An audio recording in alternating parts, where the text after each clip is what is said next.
High knees. Go ahead, or just straight questions? Straight questions. You're pretty familiar with Greg Schiano, right? Yeah. What was your experiences with him when you were a player and he was an assistant on that team, and just your relationship over however many years with him, and what you respect about him? I respect. He's. There's lots of coaches that are regarded as like the best coaches in college football. Not many could do what he's done. Okay. Speaking as a guy who won at Temple, and I mean, you go win at Rutgers. Before he got there, not many people had won there, and he won there at a high level, left and came back, and he's winning there again now at a high level. He's a great football coach. Point blank. He's just a great football coach.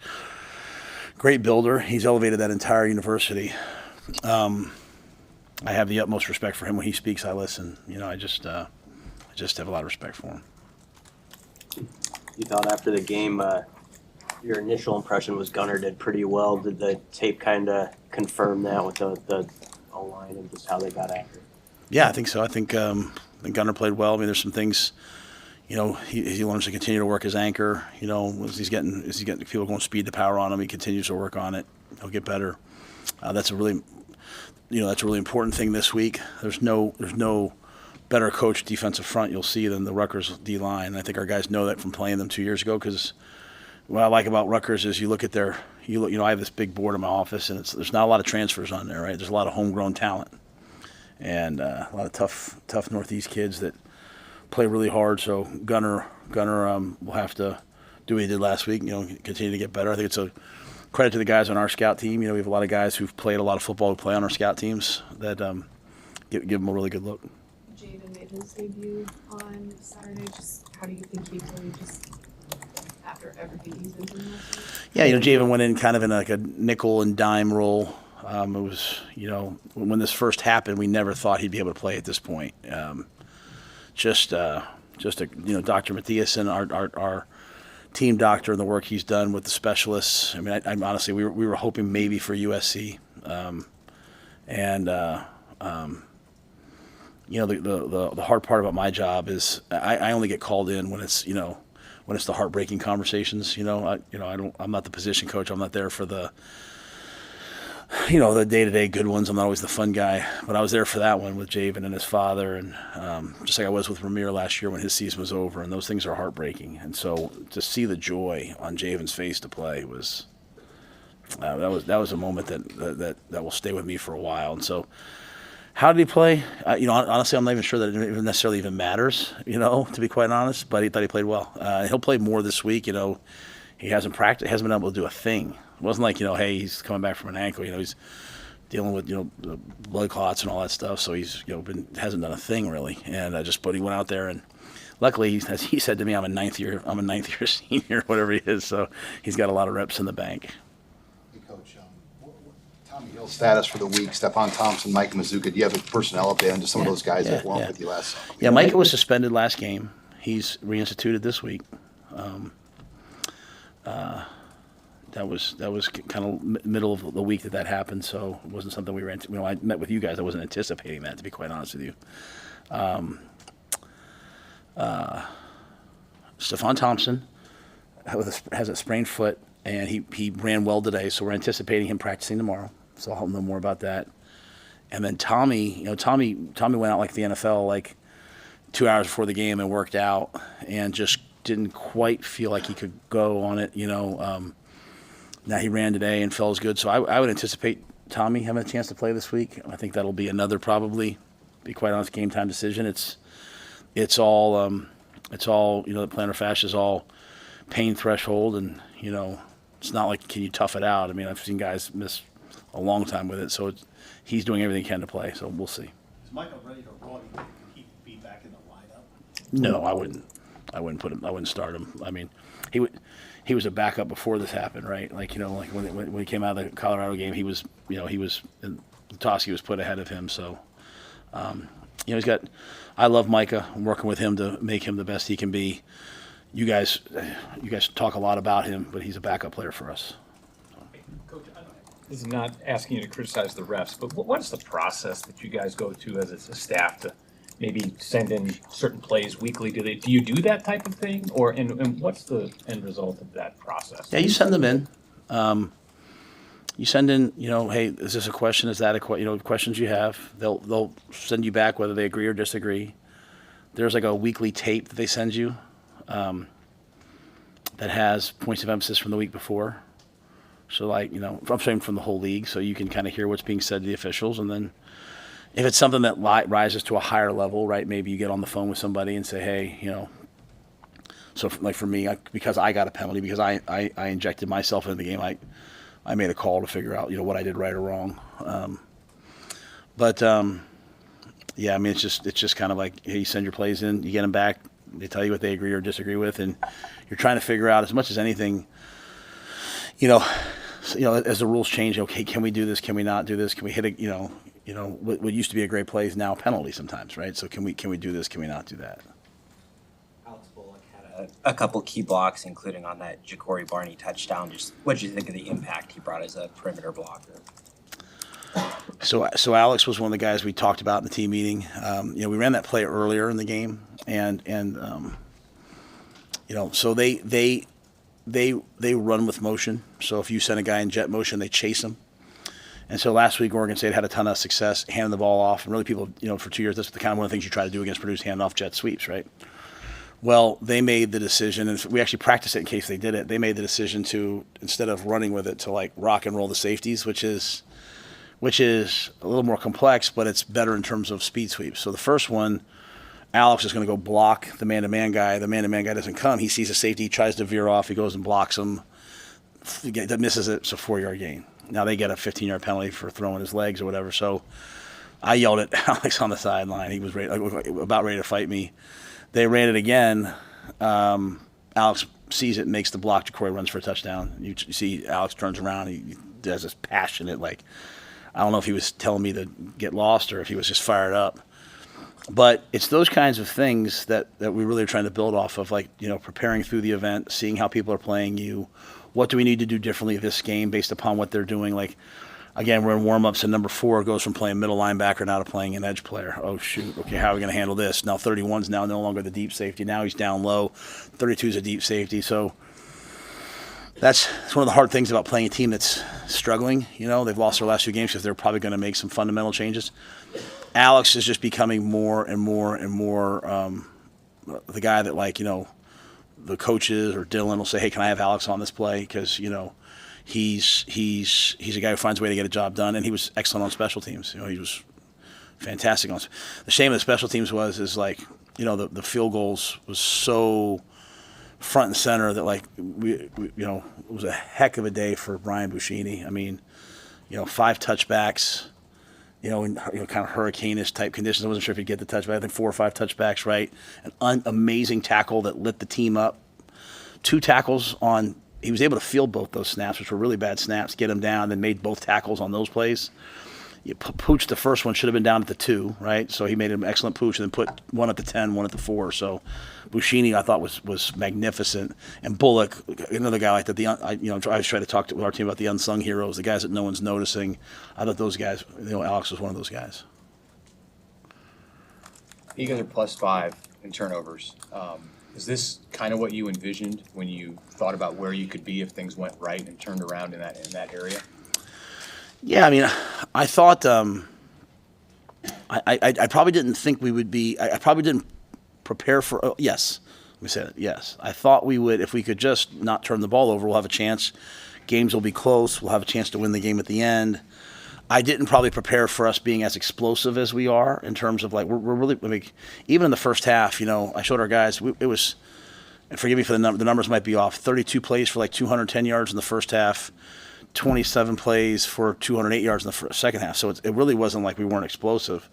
So what you're seeing, I think, is you're seeing other people now slow the game down, run the ball, try to bleed our defense, try to keep us off the field.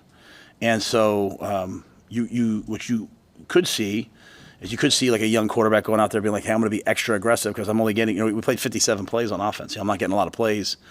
But what I like about Dylan is he's checking the ball down. He's getting completions. He's moving the ball, and but yeah, I think the turnover margin. I think we've won it in every game except one we tied it, right? And even the game we lost, we won the turnover margin. So I'd still love to see us get way more. Like, we have a couple sacks. Like, we have 5 sacks with no sack fumbles. That's not good enough. It's not good enough. So those are the things. And I say that because our guys in the meeting, they were like, Ty Robinson barrels through, sacks the quarterback, and he's the first guy to say, I need to knock the ball out there. So there's a lot of places we have to improve. Where are you exceeding your expectations in terms of creating explosive plays? What has your offense done better than maybe you thought it would? I think we have the ability. I think we've had the ability to get the ball to a bunch of different people. Like, you can't sit there and key in on, hey, they really like to favor Nayor. Hey, they really like to favor this guy. I mean, really, if you throw in the pass interferences, right? I mean, I think we had 7 20-yard plays, and that would probably have been like 10, 11, 12, right? So it's not like, hey, it's just this. I mean, we're able just to go out and throw kind of general tempo drop back, and we're holding up in protections. I mean, Emmett and Ramir were excellent picking up blitzes. So I think that's allowed us, some catch and run type things. What I'd like to, there's some things I'd like to see more of. Like, we weren't great in the red zone in the first half. We were 0 for 2 in the red zone, and we were 2 for 2 in the second half, which is why the game changed, right? Third down was disappointing. But, when you look at it, it was 4th and 1 and we false start, and it was 3rd and 1 and we false start. So just, as I told our guys, it's time for, grown man football. Enough of that. I thought I heard him clap, or I thought I heard, enough of that. Like, come on now. So, if we could stay on the field a little bit more, maybe get a few more turnovers in defense, I think we could really see some explosive things happen. But you're about to face some teams like Rutgers who, they don't give up explosive plays. They make you earn it. Coach Shiano doesn't give up explosive plays. They're going to play quarters. They're going to make you earn it. They will pressure you. And as much as we're kind of built to, like, we want you to pressure us, we can get the ball out of our hand. They can sit there. They play 4-3 quarters with rugged players, and they'll try to knock you back into the quarterback's lap. So it's a whole different animal that we're facing this week with the way they play. Is that Washington gains 521 yards and scores only 18 points, kind of the template of like what their defense is good at, is preventing those big plays? Yeah, well, I mean, I think they're I just went through it with the team. I think they're in the top 2 or 3. Right? They convert third downs at 51%. Right, so they stay on the field. They're 33 minutes in time possession. You gave me the stat, Keith. They're top 10. Let's just say top 10. They're top 10 in red zone defense, right? So, Washington had a bunch of yards, but they were 1 for 5 touchdowns in the red zone. So, we have to even the touchdown we scored, but we had to get to 4th and inches to get it in. So, for us, we're throwing the ball around decently.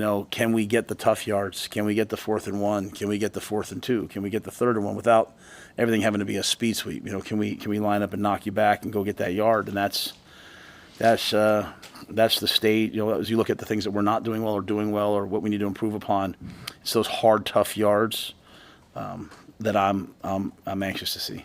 Hey, Rutgers has got a known history of blocking kicks under Shiani. He's got 71 blocks in his time there. How do you guys address that this week? Just the importance of that phase of this game after especially what we saw last week. Yeah. And I'll just say this: last week wasn't the field goal protection team. It was the snapper. I mean, like, if you're kicking a ball at like 1-5, operation time. I mean, to me, it's the snapper. If we practice so much on special teams, on field goal, on punt, all those things. If we have to start changing stuff now you have to. If there's a problem, you fix. But if we have to start changing things now, then we're panicked. I mean, we know what to do. And I mean this sincerely. Like, we know what to do, and we have the guys who can do it. They got to go do it. Like that's the phase that we're in. Like, if you guys have heard me talk about like winning football to championship football, like, you can't be a different guy in practice than you are in the games. And like, we're making those kicks in practice every day, and so I expect us to make them in the games. And we're making that snap in practice. So, I expect us to make them in the games. So they're going to come after us. They should come after us, right?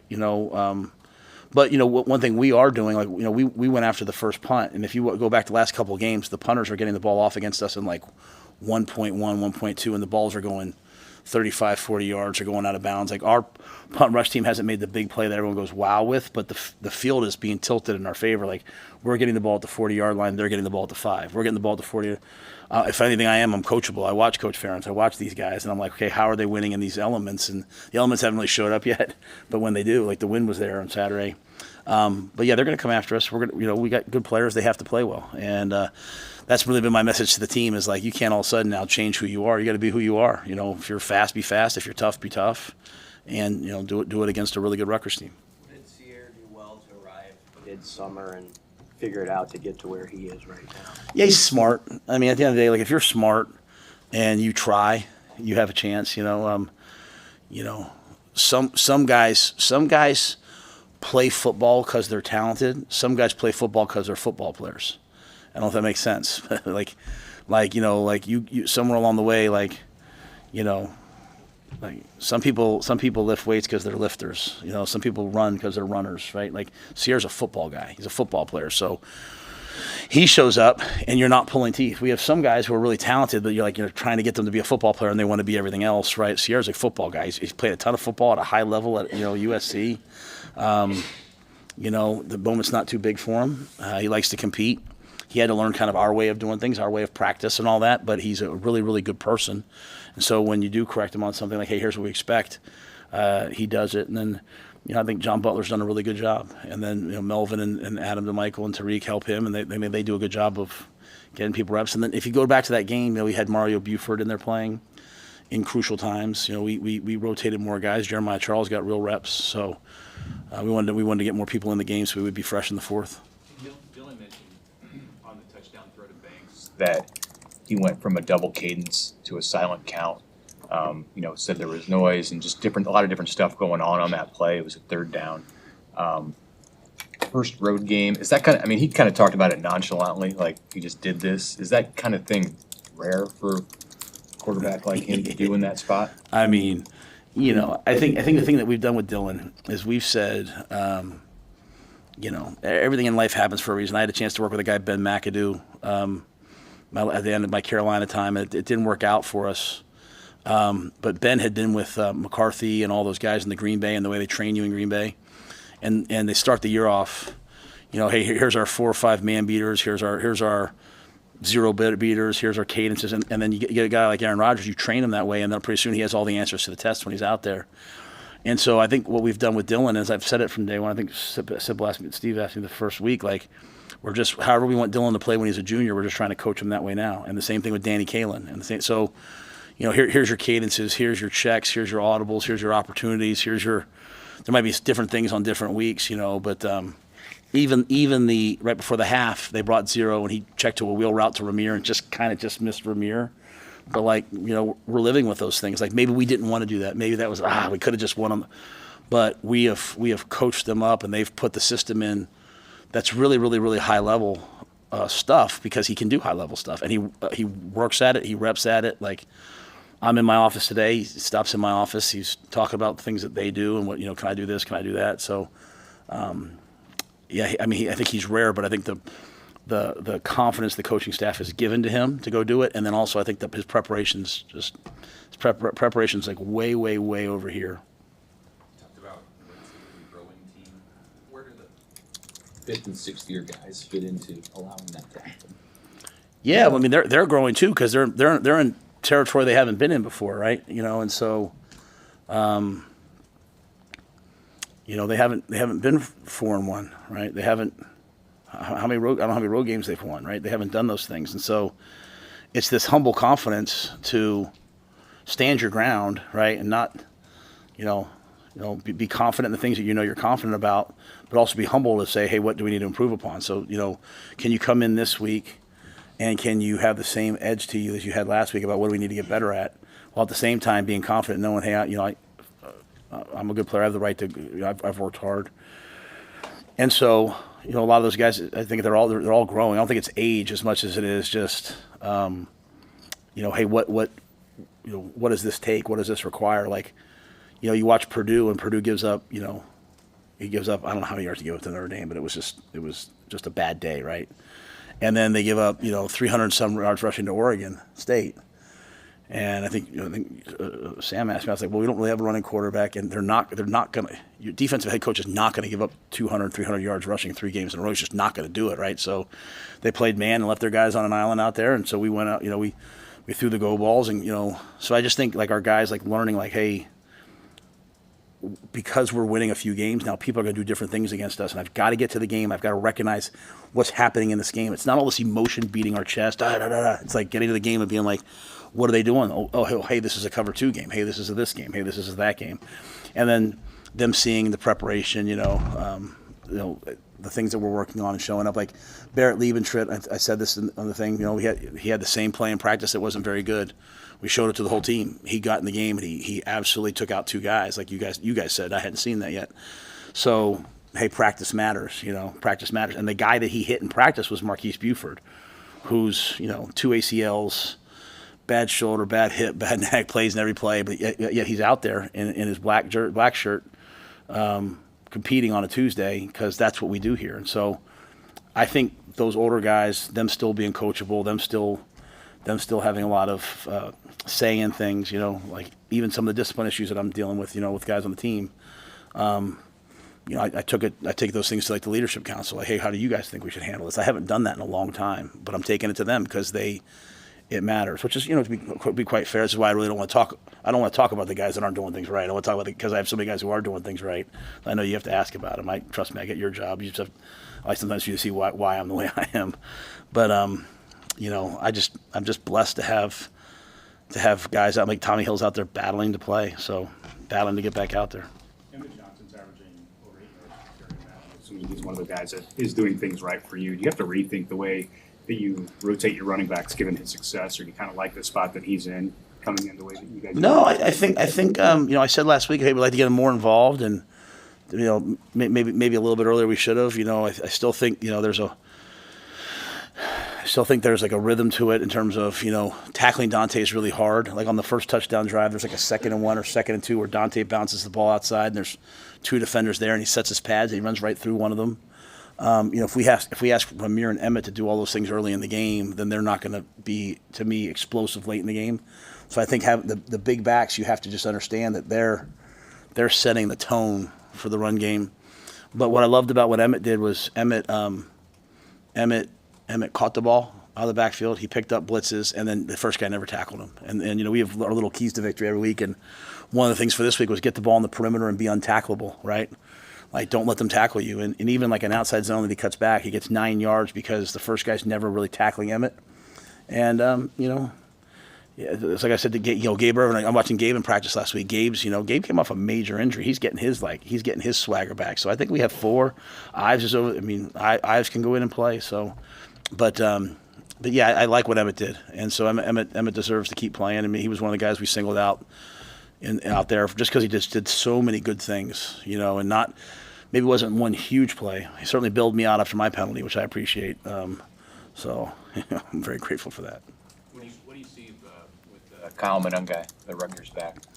It's like the Matrix, it's like nothing ever kind of hits him. Like he's running and like he's just got such elite body balance and contact balance, but also like he sees it coming, and so no one ever gets like a true shot on him, right? It's always like a glancing blow. I think he's really, really, really a great player. Their offensive line coach Pat Flaherty was was like my mentor when I was at New York. And one thing I know about Flats is like they're gonna set their pads and come off the ball. They're going to be well coached. They're going to be physical. Like you watch their guys when the piles, there's a pile, their guys are come running in and diving into the pile and trying to knock it forward. And so that's the type of offense people have been playing against us. That bleeding, like, hey, we're going to get 3, 4, 5 yards, just stay on the field, try to wear you down. So that's be a heck of a challenge for us. And then he brings in the element, though, Mitch, of like, they had him backed up against Washington, and then 3 guys hit him, and you can run for, he can run for 60. So then when he gets tired, they can bring in, Sam Brown, and he's 227 pounds and an excellent back. So they've got 2 of the best backs we'll see. How do you think your defense is done handling that kind of style going at them, and how are they continuing to adjust? Well, I think we wouldn't have been pleased with it, in games 3 and 4. I think last game I thought we were better at it. There's still, with the way we play, with the amount of movement and pressure and all that stuff, there's a play's going to hit now and then because we're moving, right? Like, but I thought, hold them to 52 yards rushing. They came in, they were averaging a lot more than that. And, we prepared so much for the outside zones. We knocked the outside zones out pretty quickly, and then it kind of became, hey, some of the downhill stuff. I think it was that first drive of the third quarter, the guys in the headset were like, hey, they're going to the Illinois plan. Our guys on defense understanding, like, Illinois hasn't shown this, but now they're going to it against us. These guys haven't shown that. The Rutgers is a difficult run game for us because of the way they run the football. They run duo, they run it mid zone, they run the quarterback a great deal, and the quarterback might be coming out to throw RPOs, but he's an athletic player. We played against him in Minnesota, so it's a lot of really difficult challenges for us this week, and so it'd be quite a test for our defense. What do you most appreciate about the way John Bullock is playing? I think I like the fact that like he's a fifth or sixth year player, whatever he is, and he just keeps getting better. Like we showed, that was Tampa 2. He's the will linebacker in Tampa 2 that he picked off versus 3-by-1, and it's like they ran that same play twice before, and it's like he almost went to go get it. It's just like and then finally he just went and got it. And while he's kind of go back to the earlier question, while he's a fifth year player, he's really played linebacker for about 14 games. And last year we had Luke and Nick out there a bunch. He rotated a bunch. So he's still a young player in terms of his development as a linebacker, but he gets better and better and better. Right? He's always working on something. He's working on getting off blocks or striking or his blitz patterns or playing man. And so if all of our team was like John in terms of the constant search for improvement, deliberate practice, you'd have a hard time losing because he's always trying to get better. And now he gets, hopefully he gets Stephon Thompson back this week. You get Javen Wright back's now in the mix playing for us again. Vincent Shavers is really stepping up, and a guy like John doesn't maybe have to play as many snaps, so his snaps he can make impact plays like he did. He's really affected the ball, Steve. Like you talk to him how many times now he's got his hand on the ball. 3 against Colorado, I think, maybe 1 against UNI. Last week he takes the ball away, rips the ball out. This week he picks the ball off. So we're talking about turnover margin, and we're saying, the defense is taking the ball. Really, he's taking the ball away, right? Even the play Tommy picked off. I talked. They went to throw the ball number 2. He rolled in the window, so Shador had to go outside to number 1. And he picked that ball off. So John's just done a lot of nuanced things. One or two more. Don Kinsu is going to be inducted into the Nebraska Athletics Hall of Fame this weekend. What memories do you have of him, maybe from afar at Nebraska or when you guys crossed paths in the NFL? I don't even want to think about when I crossed paths with him in the NFL. He was just so dominant. He was a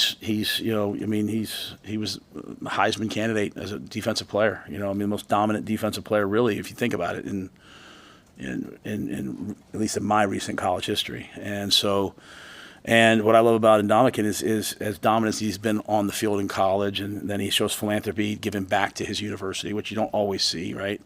And the weight room's named after him because of him and his family's generous gift. And then you play against him in the NFL, and he's this vicious, amazing competitor. He was in Tampa Bay, and he's hard to block. Yet you look at the impact he's having on people, on young people, in terms of saving, in terms of investments, coming back, helping guys with NIL, in terms of how to manage their money. Like his purpose in life is about way more than just football. So I'm excited to have him back. I think it'll be great for our players. I'm hopeful that at some point he can come by. I know his weekend will be packed, but he can come visit with our guys. And it's really a great, powerful message when your players see that the best days of their lives are not their recruiting rankings. Or not, how they were drafted even. Each thing should be better than the next, and life after football should be the ultimate, right? And so Ndamukong comes in with a beautiful wife and great kids and doing amazing things, so a tremendous role model for our players. All good.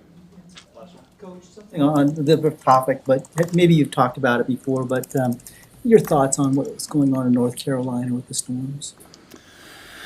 Yeah, I've had 2 stints of living in North Carolina, so when I was in Charlotte in Carolina, and I have a lot of great friends there and people that we love.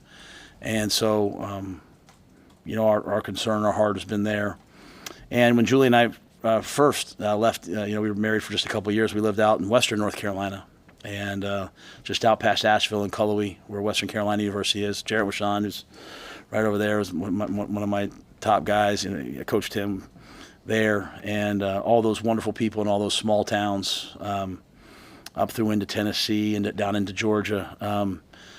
My heart is certainly with them. And as someone who's been a part of a few of those kind of disasters, you see the absolute worst, and then sometimes you have a chance to also see the absolute best. People picking up and leaving their lives to run to help. And but it's sad and it's unfortunate, and I met so many wonderful people in both my stints in North Carolina, really in South Carolina, and my daughters still go to camp in Western North Carolina. So there's all these people that we care about. So yeah, we've been on the phone, we've been concerned, we've talked to people. Some people we haven't had a chance to talk to. Jarrett's family's still there, so we've been a little heavy-hearted over all that, and our hope is that the best part of man will step up in this time. So, all right, thanks, guys.